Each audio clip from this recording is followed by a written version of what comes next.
CPM പ്രവർത്തകരായ പ്രതികൾ കണ്ണൂരിലെ ആശുപത്രിയിൽ നിന്നും ചികിത്സയ്ക്കിടെ രക്ഷപ്പെട്ടു. അഴീക്കോട് 3 നിരത്തിലുണ്ടായ അക്രമ സംഭവത്തിൽ പരിക്കേറ്റ് ചികിത്സയിലായിരുന്ന പെരളശ്ശേരി വടക്കുംപാട്ടെ അമൽ, ജിനേഷ് എന്നിവരാണ് രക്ഷപ്പെട്ടത്. ഇവർക്കെതിരെ BJP പ്രവർത്തകരെ ആക്രമിച്ച പരാതിയിൽ കേസെടുത്തിരുന്നു. ചികിത്സയിലായതിനാൽ പ്രതികളുടെ അറസ്റ്റ് രേഖപ്പെടുത്തിയിരുന്നില്ല. CPM BJP പ്രവർത്തകർ തമ്മിലുണ്ടായ സംഘർഷത്തിൽ പരിക്കേറ്റതിനെ തുടർന്നാണ് 2 CPM പ്രവർത്തകർ കണ്ണൂർ AKG ആശുപത്രിയിൽ ചികിത്സ തേടിയത്. കഴിഞ്ഞ ദിവസം അഴീക്കോടാണ് സംഘർഷം ഉണ്ടായത്. പെരളശ്ശേരി വടക്കുംപാട്ടെ അമൽ, ജിനേഷ് എന്നിവരാണ് ചികിത്സയിലുണ്ടായിരുന്നത്. ഇവരെ ആക്രമിച്ചതിന് BJP പ്രവർത്തകനെതിരെ കേസെടുത്തിരുന്നു. തിരിച്ച് BJP പ്രവർത്തകന്റെ പരാതിയിൽ അമലിനും ജിനേഷിനുമെതിരെ മറ്റൊരു കേസും ഉണ്ടായിരുന്നു. ഈ കേസിൽ പ്രതി ചേർക്കപ്പെട്ടതിന് പിന്നാലെയാണ് അമലും ജിനേഷും ആശുപത്രിയിൽ നിന്നും രക്ഷപ്പെട്ടത്. കേസിൽ പ്രതി ചേർത്തതിനെ തുടർന്ന് ഇരുവർക്കും പോലീസ് നിരീക്ഷണവും ഉണ്ടായിരുന്നു. പോലീസിനെ തള്ളിമാറ്റിയാണ് ഇവർ രക്ഷപ്പെട്ടതെന്നാണ് പരാതി.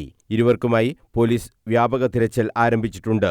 അഴീക്കോട് ഒരു വിവാഹ നിശ്ചയം കഴിഞ്ഞ് മടങ്ങുന്നതിനിടെ ഞായറാഴ്ച ഉച്ചക്കാണ് അക്രമസംഭവം ഉണ്ടായത്. ഫലപ്രഖ്യാപനത്തിന് പിന്നാലെ വിജയാഹ്ലാദത്തിന്റെ മറവിൽ പെരളശ്ശേരിയിൽ CPM BJP പ്രവർത്തകർ തമ്മിൽ വാക്കേറ്റമുണ്ടായിരുന്നു. ഇതിന്റെ തുടർച്ച എന്നോണമാണ് അഴീക്കോടുണ്ടായ അക്രമസംഭവം. ആശുപത്രിയിൽ അഡ്മിറ്റ് ചെയ്ത 2 രോഗികൾ രക്ഷപ്പെട്ടതായി കാണിച്ച് കണ്ണൂർ AKG ആശുപത്രി അധികൃതർ കണ്ണൂർ ടൗൺ പോലീസിലും പരാതി നൽകിയിട്ടുണ്ട്. പ്രതികൾക്കായി പോലീസ് ഊർജിത അന്വേഷണം ആരംഭിച്ചു. News bureau, Kannur.